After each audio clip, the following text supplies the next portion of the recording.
Shabbat Shalom. Shabbat Shalom. So thank you all for having me here today. And I'd like to thank Cantor Marsha and Cantor Arik also for singing here with me and for having me. And thank you so much to Rabbis Jonathan and Beth Singer and to the whole clergy and staff and to the amazing band. Thank you guys so much. And I want to say a few words about Israel, because yesterday we celebrated Israel's 74th birthday. And I want to just say, I know I might sound American, but don't be fooled. I lived in Israel for about the last 30 years. And so, I sound American, but I've been living there for a while, so take that into account if there's some, some mistakes or things like that. Someone told me once that Israel is an electrified third rail in synagogues and Jewish communities, and that it's hard for clergy to talk about Israel because of so much polarization and upset. Well, it's a good thing I'm here, because Israel is what I'm going to talk about today, so I hope that's okay with everybody. And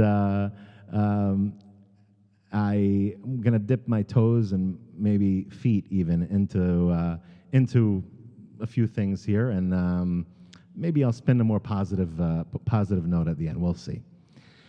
So last year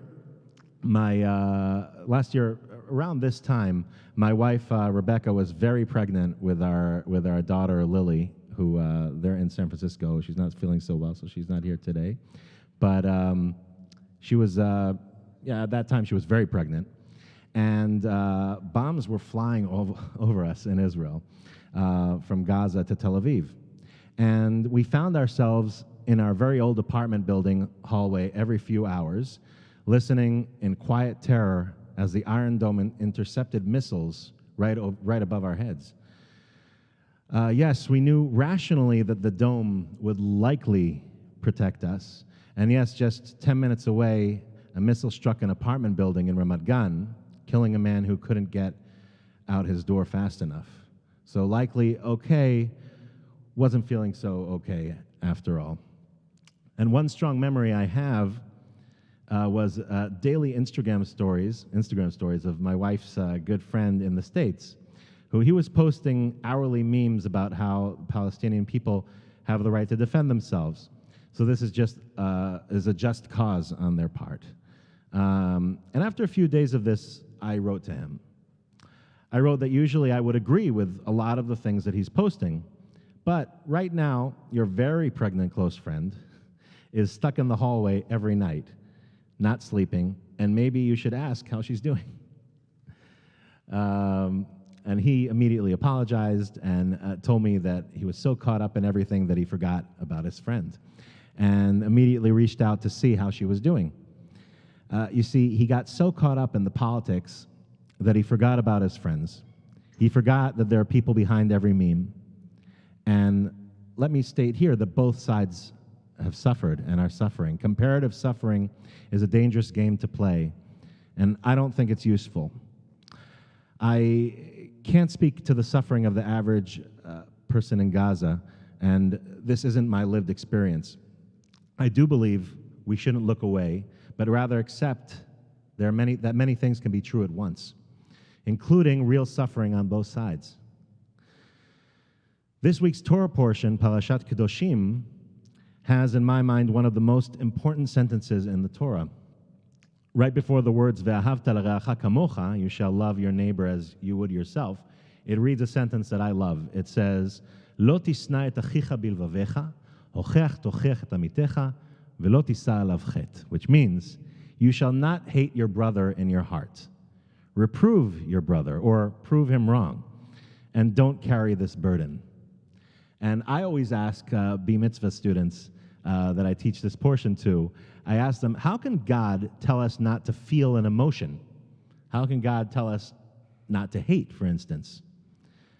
Can God control our emotions? So we come to the conclusion that God says to not hate in our heart, to not harbor hatred, to not begrudge. And this is a much more powerful suggestion in my mind. into just not hating in general. Don't keep it in. Don't keep it inside. That's what the recommendation is. And we cannot and should not harbor anger or hatred in our hearts. It's a mitzvah to go to your brother or to sister or neighbor or anyone you might have something to say and say it. Let it out. I don't think this means tell your friend if you don't like the color of their shirt or something like that, yeah? But the words hocheach tochiach mean prove to them, make an effort, show them you care. And I'm here to tell you there are many people who care in Israel too, and who are mad too, and are not happy with the way things are. A lot of them. One is a good friend of mine, the first Reform rabbi in the Knesset, and now in the government. Really a visionary person. His name is Rabbi Gilad Kariv, and he's finally making a difference in Jewish pluralism in Israel. Why can't we speak up and say what's in our mind? Isn't that the real sign of love? My wife tells me she argues with me because she respects me. I think this means she wants to challenge me, to push me. If I have things to say about how America handles certain things, does that make me anti-American? If I have things to say that are critical, does it mean I love Israel any less? Have we lost our love? I don't think we have. We've just forgotten maybe how to talk to each other, how to communicate. We need to remind ourselves to strive to speak from love, to communicate better. We need to see each other, to really see each other. We have to get to know each other more. For instance, 20 years ago, you could count the amount of Reform communities on one hand in Israel. But today, there are 53 Reform communities. By the way, our Torah portion gives us another option.